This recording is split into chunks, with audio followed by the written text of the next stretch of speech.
Hello, awesome people. I hope you're having an amazing day today. Today I'm taking a look at the 1939 serial. It's Buck Rogers. It's so forth. I'm doing my little review of it for Serial Saturday. For folks, as an opportunity to talk about these lost serials and so forth. It was also done by Universal, like the Flash Gordon serials. It's heavily influenced by Flash Gordon, so I'll do a little comparison and contraction and so forth, and take a look at it. 39. This is after Flash Gordon in 1936, which was the first science fiction serial. They were considered more to be things of children at the time, so they weren't heavily influenced and so forth and brought together. But after the huge success of Universal's Flash Gordon, which was also partially modified to people and more adults and such, rather than the kids, that was sort of thought of as the time. It was hugely successful financially, put a lot of people in the seats. Almost half of the next few that were published went to these sci-fi serials that were more proper science fiction, rather than having maybe the occasional science fiction element into it. This is 39's Buck Rogers, also heavily, also a popular character in the time, and this is after the sequel, Flash Gordon's Trip to Mars from 38. So there's a lot of influence from a lot of staff, a lot of similar special effects. Even the lead Buster Crabbe of Flash Gordon is here too. They didn't have the budget for the same thing, so they even use some of the sets, right? For example, Flash Gordon's Trip to Mars, the sequel from the previous year, they'll use some of its sets and such. So it's pretty weird just how much this is influenced by it and so forth, and that'll show up on screen and such. So again, this is starring Buster Crabbe as Buck Rogers, the Olympian turned actor. This was pretty common during the time, especially after he was very successful as Flash Gordon, and so he'll do Tarzan and some other stuff too. So this is very common in the era to have athletes without going to training and so forth. And for a while, it wasn't popular. You typically would cast people that were trained actors and that sort of a thing. But in today's modern era, it's also more common, too, with actors, particularly wrestlers that have big followings, like The Rock, Dwayne Johnson, those sorts of folks. So it's actually more common now to have athletes, and he was an Olympic swimmer that have won some medals.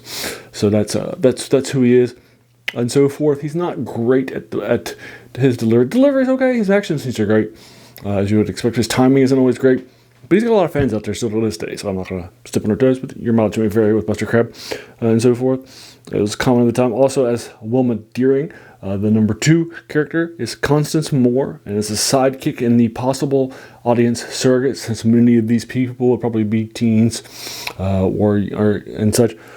Is Buddy Wade, the character, which is a new character created for the serial, played by Jackie Moran for you folks. He's a little annoying at times. Also, as Prince Talon is Philson Owen. He is a Korean American actor at the time. He's a brother of a more popular actor at the time, another on for you folks. And then finally, the big bad Killer Kane is played by Anthony Ward. This is Anthony Ward's first and only role as the big bad. He was typically, because of his physical size and acting, he was typically cast as the underlings of big bads rather than the proper. And this is his only characters showing up as that, and so forth. All right, so again, lower budget. It has lower production values as a result, and such. So it's definitely less. Also, the world building is less than Flash Gordon, right? This is still 12 parts, around 20 minutes per part, at around 4 hours total. I watched it in 2 hours again. I had watched it previously a few years ago. So this is the second time going back and watching it for you folks. I divided it in 2 days with one part every few minutes and such. It's pretty fast to go back and reread it if you parcel it out and those sorts of things. So it's fun stuff out there and so forth. But the pacing at times can be a little off and a little slow in the middle parts. It also does some stuff that Flash Gordon's Trip to Mars does too, although with less of a value here, because it actually will show you, it'll actually re-show you scenes of previous key parts on 2 separate occasions in the later parts of the serial. And Flash Gordon's Trip to Mars did that, but those flashbacks were of the previous serial. So at least they had the story by tracing and showed to you in case you've forgotten or not seen it. But in this case, you would have seen it, right? So it feels like padding and so forth. Not the best thing in the world. Buddy is annoying as a character, but not as much as Happy Hapgood, the comic relief that was introduced in Flash Gordon's Trip to Mars. So he's still annoying, but not as much, and so forth. So I'm giving this a 6 out of 10 overall. As a reminder, my reviews of serials are based on serials and so forth. Now, also, as a reminder, this is 1939, right? So this serial is of its age, right? It has a lot of biases, right, and so forth. But there are, for example, there's only one female character in here, even though, and so forth. But there are some counters here too. Wilma Daring is not that. Since she's in the military in the future, where Buck Rogers is thrown into with his buddy, Buddy. The two of them she's not just a captive, right, and so forth. She's an action character too, because she's in the future. She doesn't need to be saved from when she's captive and those sorts of things, right? So she's more of an action person, which is a little different for the time.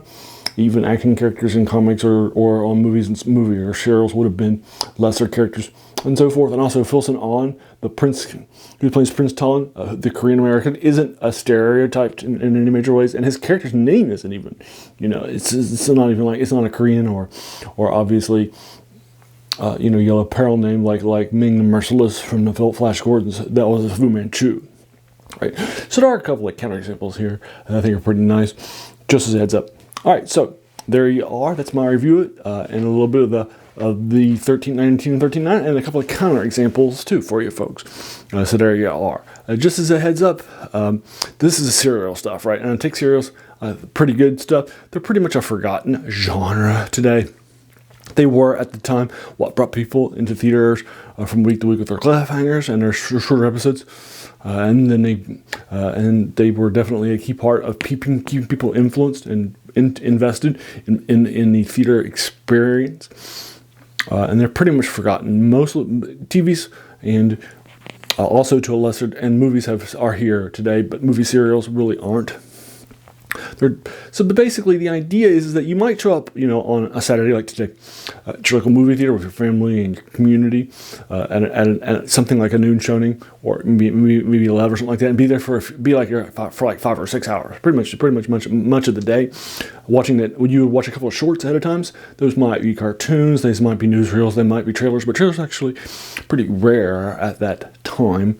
And then the A movie, which everybody, and then maybe a serial or something like that, and another couple of shorts. And then intermission for about 20 minutes, maybe a half an hour for people to have snacks and to go to the bathroom and talk about the first couple of films and their shorts that were surrounding it, and maybe the first serial. And then you got back some more shorts in the B film, which was a lot shorter. It might be 60 or 70 minutes long compared to modern movies. And then a second serial if you were lucky. And then maybe a couple of shorts, and then you were done probably about 5 or 6 o'clock. Based on your start time, about 5 or 6 hours later.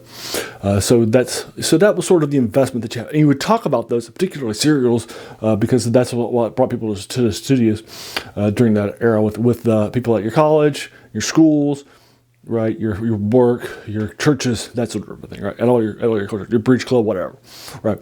And so those were a key part of sort of the core of the survival of that time and what kept people coming back, right. So I think that serials are forgotten art, and so that's why I like to dedicate my Saturdays to them. So there you are, Saturday serial for you folks. And then if you have you seen Buck Rogers, the serial from 1939? If so, what did you think about it? And did you agree or disagree with my 6 out of 10? Let's talk about the comments below. Did you think it was higher? Did you think it goes lower? No spoilers, just as a reminder on my reviews are spoiler free, as you probably have already noticed.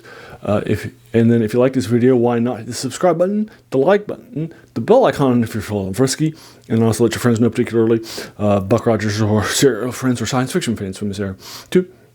There you are. As a reminder, this channel is named The Worst Thing About New Books. It's a quote by a French philosopher, Jacques Schubert, who said that the worst thing about them was that they kept us from reading the old ones, right? And this is an older serials and older things that we might have forgotten about, right? But it's definitely something that's influential. So go back and read it. That's where passion of this channel comes from. And then finally, I want to pause just to thank you so much for taking some time out of your day and investing in watching my video, because we all have so many things, right, that are happening in our lives, and we're pulled in so many different directions. So the fact that you spent this time with me, that's incredibly humbling, and I appreciate it. So have a great day, and thanks again.